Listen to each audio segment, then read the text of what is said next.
hope is always there. Today we're taking a look at the Adventures of Elliot, the Millennium Tales.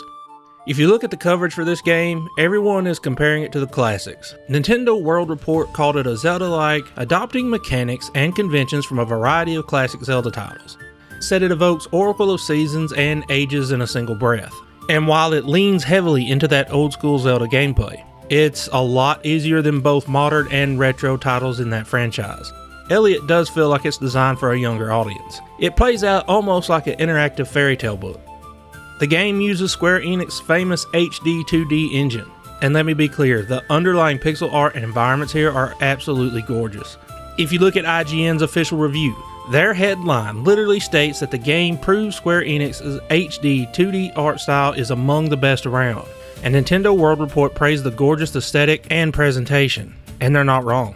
But they are completely ignoring some of the heavy-handed visual choices that actively degrade the beautiful artwork. You can disable depth of field and vignettes, but you cannot turn off chromatic aberration. And because of that forced chromatic aberration, it takes what is a beautiful game and actively ruins the image quality in certain moments. The developers leaned hard into a mosaic pixel art style for textures across the ground and environments. But the absolute worst looking thing in the entire game, besides the chromatic aberration, which nobody is talking about, is how it handles the vanishing effect. Because of the fixed camera, when your character steps behind a tree or an object, instead of a clean transparency solution, they went with this weird pixelated see-through screen grain on the objects that are blocking your character. And it is noisy and disruptive to the quality of the visuals. There are a few moments where you will notice some heavy lighting shifts when in dark caves, and it can be quite distracting to the overall art style. On the bright side though, the water rendering is incredible.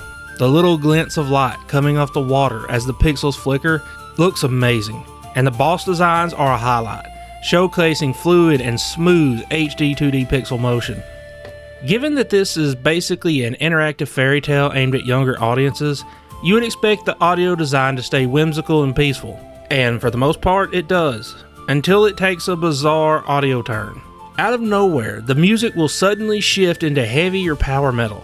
You're running around a medieval fantasy setting with castles and magic, collecting cats, and suddenly you are getting blasted with electric guitar wails. It feels completely out of place and clashes hard with the art direction.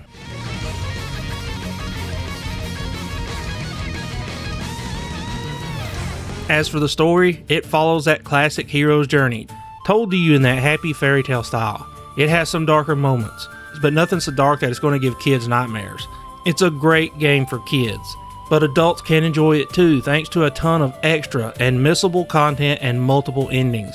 Luckily, you don't have to replay the entire game to flush out the rest of the story and get those endings either. But for the side quest, you will have to start over if you miss them. We have to talk about the game's biggest flaw though, combat and progression. A lot of outlets are praising this as a deep action experience. Noisy Pixel called the gameplay systems addictive, and Nintendo World Report again praised the enjoyable minute-to-minute gameplay. But none of them are talking about why the combat feels so pointless. Mechanically, in an action RPG, you fight to level up. Here, you don't level up your character to gain health. Instead, you find life shards in treasure chests or complete trials. Your weapons are only upgraded by finding new versions of them in the world, and you use magicite gems to boost or change their effects.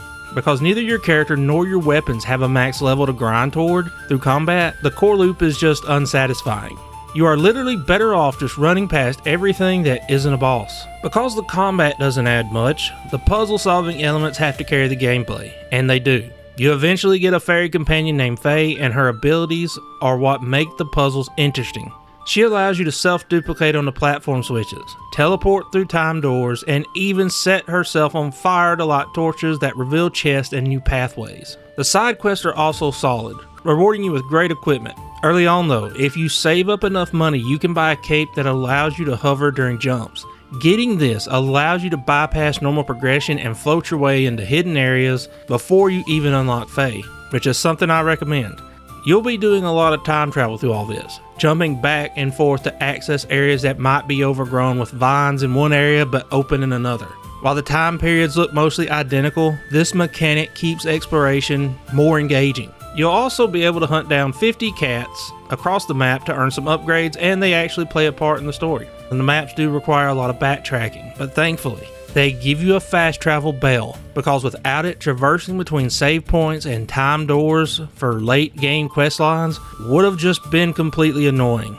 If Square Enix had thrown in an airship, it really would have nailed that classic RPG feel. The game costs $60, not $70, which is a small relief. And if you do absolutely everything in it, you're looking at about a 25 to 40 hour experience, just depending on how you play the game. I think it's a great game for trophy hunters as well. Just don't go in expecting a next Link to the Past or Chrono Trigger. This is a kid's first RPG that parents can enjoy while playing it with their kids. Also, experiencing on a portable screen will easily give you that classic Game Boy feel. I had a good time with it, so it is getting a play from me. But the choice is always up to you. Are you going to play or pass on the Adventures of Elliot? Thanks for watching, and I'll talk to y'all later.